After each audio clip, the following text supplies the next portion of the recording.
कुल्लू जिले की प्रसिद्ध श्रीखंड यात्रा जिसको कल से शुरू होने वो जा रही है, इसे लेकर सभी तैयारियां पूरी कर ली गई।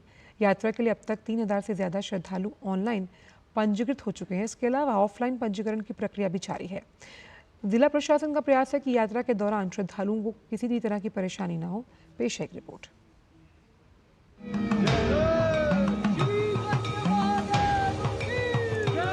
देश की कठिनतम यात्राओं में शुमार श्रीखंड यात्रा उत्तर भारत की एक ऐसी यात्रा जो भारत ही नहीं बल्कि विश्व की सबसे कठिन तीर्थ यात्राओं में से एक है।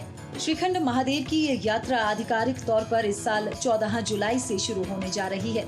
कुल्लू जिले के आने से ये यात्रा हर साल शुरू होती है और इस बार 14 से 27 जुलाई ये यात्रा होने जा रही है, जिसके लिए प्रशासन ने तमाम इंतजाम पूरे कर लिए हैं।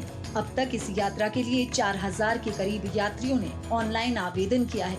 ऑफलाइन आवेदन 14 जुलाई की सुबह से शुरू होंगे। श्रीखंड यात्रा देश भर की सबसे मुश्किल यात्राओं में से एक मानी जाती है। श्रीखंड दरअसल एक 72 फीट ऊंचा शिवलिंग है, जिसके प्रति श्रद्धालुओं की अटूट आस्था है। समुद्र तल से इसकी ऊंचाई करीब 18,570 फीट तक है और करीब 32 किलोमीटर तक के पैदल ट्रैक के बाद यहां पहुंचा जा सकता है। श्रीखंड महादेव के दर्शन के लिए हर साल देश भर से श्रद्धालु पहुंचते हैं और श्रद्धालुओं के खाने पीने और ठहरने के लिए भी प्रशासन द्वारा तमाम इंतजाम किए गए हैं।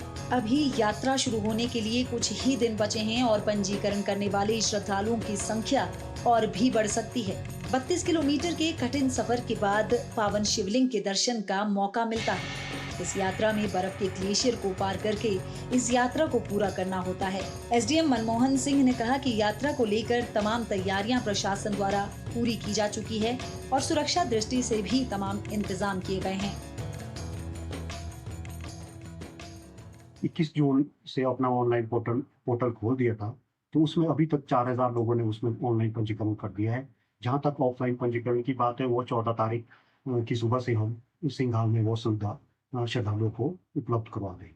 और जो शॉर्टकट रास्ते की बात आपने की, तो उसमें पार्वती बाग से ऊपर पिछली साल जो शॉर्टकट रास्ता श्रद्धालुओं ने अपनाया था, उसमें काफ़ी कैजुअलिटी हुई थी। इस बार उस रास्ते को पूरी तरह से ब्लॉक कर रहे हैं हम लोग। और जो हमारा पुराना ट्रेडिशनल रास्ता है नहर सरोवर होके, उसको ही हम उससे ही लोगों को श्रद्धालुओं को ले जाएंगे। तैयारी हमारी लगभग पूरी है। हमारे क्योंकि इस यात्रा को हमने 5 सेक्टर में बांटा है, 5 हमारे बेस कैंप है। 5 बेस कैंप में हमारे नायब तहसीलदार और तहसीलदार रैंक के सेक्टर मजिस्ट्रेट रवाना हो चुके हैं। और जो हमारा लास्ट पार्वती बाग बेस कैंप है, वहाँ पर हमारी अविमास अटल बिहारी मॉनिटरिंग इंस्टीट्यूट मनाली की टीम तैनात पहले से हो चुकी है।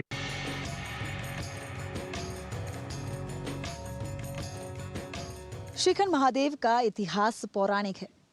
इस यात्रा से श्रद्धालुओं की आस्था जुड़ी हुई है। न केवल हिमाचल प्रदेश बल्कि हिमाचल प्रदेश से बाहर देश और विदेश से भी श्रद्धालु इस यात्रा के लिए पहुंचते हैं। इस बार इस यात्रा के लिए प्रशासन की तरफ से तमाम जो इंतजाम है वो पूरे कर लिए गए हैं। 14 जुलाई से इस यात्रा की शुरुआत हो रही है और 27 जुलाई तक ये यात्रा चलने वाली है। सुरक्षा की दृष्टि को देखते हुए तमाम इंतजाम प्रशासन द्वारा पूरे कर लिए गए हैं। इस बार इस 5 जो बेस कैंप है वो इस यात्रा के लिए बनाए गए हैं। सिंघाट से इस पहला बेस कैंप जो है वो स्थापित किया गया है और पार्वती बाग आखिरी 5वां बेस कैंप है, जहां पर जो है पांचों के पांचों जो बेस कैंप है वहां पर रेस्क्यू टीमें जो है वो सुरक्षा व्यवस्था को लेकर तैनात की गई है। इस बार एक खास ध्यान रखा गया है कि पिछली बार एक वैकल्पिक मार्ग पार्वती बाग से बनाया गया था, चिन्हित किया गया था, जिस पर काफ़ी हादसे पेश आए थे। इस बार इस मार्ग को जो है बंद कर दिया गया है। श्रद्धालु जो है इस यात्रा को परंपरागत मार्ग से ही मुकम्मल करेंगे और विश्व भर में ये यात्रा जो है कठिनतम यात्राओं में शुमार है। डीडी न्यूज़ के लिए कैमरामैन ऋषिपाल के साथ प्रियंका गौतम।